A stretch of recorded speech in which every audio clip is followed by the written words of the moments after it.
AP ఎన్నికలు peak స్టేజ్కి చేరాయి. పోలింగ్కు 2 వారాలు మాత్రమే సమయం ఉండటంతో ప్రచారం వాడివేడిగా జరుగుతోంది. ఓవైపు అధికార వైసీపీ సభలకు ప్రజలు పోటెత్తుతుంటే టీడీపీ కూటమి సభలకు ప్రజల నుంచి స్పందన లేదు. దీంతో టీడీపీ నేతల్లో ఓటమి భయం కనబడుతోంది. ఈ క్రమంలో తమ నోటికి పని చెబుతున్నారు. తాజాగా ఆ పార్టీ అధినేత చంద్రబాబు సతీమణి నారా భువనేశ్వరి దళితులను పచ్చి బూతులు మాట్లాడినట్టుగా ఒక ఆడియో ఇప్పుడు రాష్ట్ర రాజకీయాల్లో కలకలం సృష్టిస్తోంది. ఆ ఆడియోలో దళితుల కులం పుట్టుక గురించి చాలా దారుణంగా మాట్లాడినట్టుగా ఉంది. దీంతో భువనేశ్వరి ఆడియో సోషల్ మీడియాలో వైరల్ అవుతోంది. అందులో ఎవరినో ఆమె బూతులు తిడుతున్నట్టు ఉంది.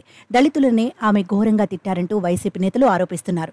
తన అక్క చెప్పినా తాను పట్టించుకోలేదని, వీళ్లంతా బతకనివరని అసహనంతో అన్న మాటలు అందులో ఉన్నాయి. ఈ ఆడియోలో జరిగిన సంభాషణ ఎమ్మెల్యే సీటు గురించి అన్నట్టుగా వినిపిస్తోంది. నేను నీకంటే పెద్దింట్లో పుట్టినదాన్ని, మీరు చెత్తబుట్టలో పుట్టారు, అయినా వేషాలు వేస్తున్నారు, దేనికి పనికిరాని అడుక్కుతునే వెధవల్లారా అంటూ నానా బూతులు తిడుతోంది భువనేశ్వరి.